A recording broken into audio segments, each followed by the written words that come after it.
नमस्कार। मैं डॉक्टर शैलेंद्र कुमार सिंह, राजकीय महाविद्यालय भद्रोज।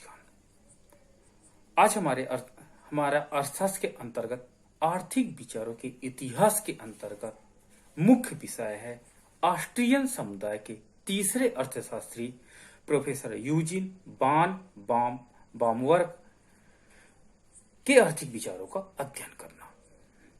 वास्तव में बामवर्क ऑस्ट्रियन संप्रदाय के तीसरे स्तंभ अर्थशास्त्री थे।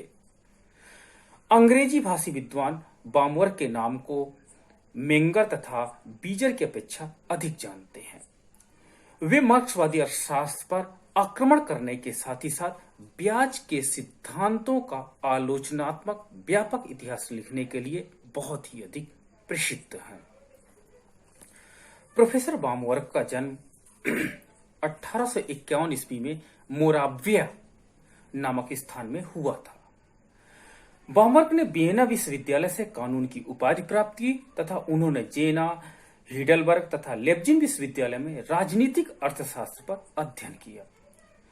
इन्होंने 1881 से ईस्वी से लेकर के 1889 ईस्वी तक वे यूनिवर्सिटी ऑफ इंसब्रेक में प्रोफेसर रहे। 1895 ईस्वी में वित्त मंत्री के रूप में नियुक्त हुए और इस पद पर इन्होंने दक्षतापूर्वक कार्य किया। वित्त मंत्री के रूप में उन्होंने अपनी योग्यता का श्रेष्ठ परिचय भी दिया। लेकिन 1904 में इन्होंने इस सरकारी नौकरी को छोड़ करके वियना विश्वविद्यालय में प्रोफेसर पद पर आसीन हुए। अपनी 1884 ईस्वी में प्रकाशित पुस्तक history and criticism of interest theory में बामवर्क ने ब्याज के सिद्धांत के जो क्लासिकल विचारधारा थी उनकी कड़ी आलोचना की और उसके स्थान पर अपने सिद्धांत को प्रस्तुत किया। इनके जो ब्याज के सिद्धांत थे, इनकी दूसरी पुस्तक जो 1888 ईस्वी में प्रकाशित हुई, जिसका नाम था पॉजिटिव थ्योरी ऑफ कैपिटल। इन्होंने ब्याज का सिद्धांत इसलिए प्रस्तुत किया कि इसमें दो बातें समाहित करना चाहते थे। प्रथम, इन्होंने ब्याज के सिद्धांत में मार्जिनल यूटिलिटी लॉ को, सीमांत उपयोगिता सिद्धांत का प्रयोग करना चाहते थे। साथ ही साथ मार्क्स के बढ़ते हुए प्रयोग को समाप्त करना चाहते थे। इसलिए इन्होंने अपना सिद्धांत प्रस्तुत किया। बामवर्क का ब्याज का सिद्धांत का सारांश ये है कि मनुष्य की उपभोग प्रवृत्ति दो प्रकार की पाई जाती है। प्रथम, वर्तमान उपभोग प्रवृत्ति तथा भावी उपभोग प्रवृत्ति। भावी मतलब भविष्य की उपभोग प्रवृत्ति। प्रत्येक व्यक्ति वर्तमान में उपभोग को जारी रखना चाहता है, जबकि भविष्य में उपभोग को जारी के लेकर के उसके अंदर संशय होता है। इसलिए प्रोफेसर बामवर्क ने कहा कि प्रत्येक मनुष्य का स्वभाव अथवा मनोवृत्ति होती है कि वो उसके लिए वर्तमान आवश्यकताओं की पूर्ति भावी आवश्यकताओं की पूर्ति से अधिक महत्वपूर्ण होती है। दूसरे शब्दों में हम कहें तो वर्तमान संतोष अथवा उपभोग की अपेक्षा भविष्य संतोष अथवा उपभोग पर कुछ बट्टा लगता है। अर्थात भविष्य के उपभोग के लिए यदि हम कुछ धन रखते हैं तो उसमें कुछ न कुछ हमको असंतोष उठाना पड़ता है।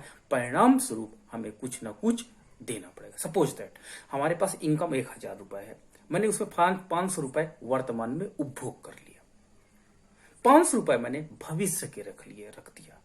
तो भविष्य के लिए जो उपभोग के लिए रखी जाएगी उसके बदले में मैं कुछ न कुछ बट्टा या ब्याज चाहूंगा, ताकि भविष्य के उपभोग, क्योंकि वर्तमान मेरा उपभोग प्रभावित हुआ। मैं चाहता तो 1000 रुपए का उपभोग कर सकता था, लेकिन 500 रुपए का उपभोग करके 500 रुपए भावी, तो जिसके बदले में मैं कुछ न कुछ ब्याज प्रत्याशित करना चाहूंगा, क्योंकि मेरा वर्तमान उपभोग स्थगित हुआ है।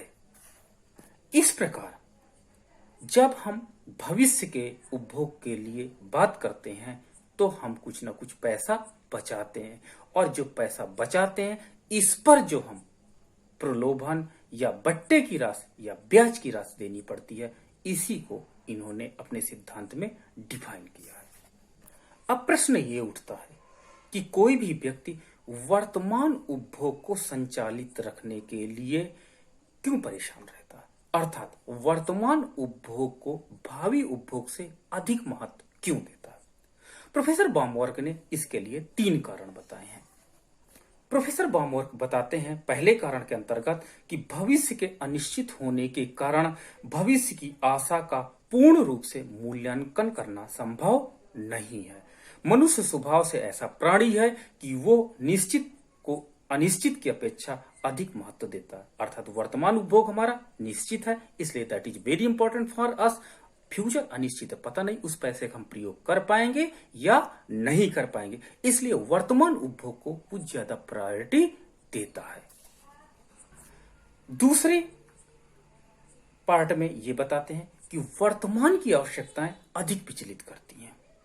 भविष्य को लेकर के इतना अधिक उसके मन में संशय नहीं होता, इसलिए कोई भी व्यक्ति वर्तमान उपभोग को करने के लिए ज्यादा प्रेरित रहता है, इसकी अपेक्षा भविष्य के उपभोग को वो टालने का प्रयास करता है। और प्रोफेसर बामवर्क ने तीसरा कारण बताया कि वर्तमान वस्तुएं भावी वस्तुओं की अपेक्षा ज्यादा श्रेष्ठ होती हैं। हमारे पास जो वर्तमान में वस्तुएं हैं, हम कहेंगे this is the best. In the future we don't know, पता नहीं फ्यूचर में ऐसी वस्तुएं मिले या ना मिले। तो वर्तमान उपभोग को हम कंटिन्यू करना चाहते हैं क्योंकि हमको लगता है कि इससे बेटर वस्तु नहीं मिलेगी। इसलिए प्रोफेसर बामवर्क ने 3 चीजों को बताया।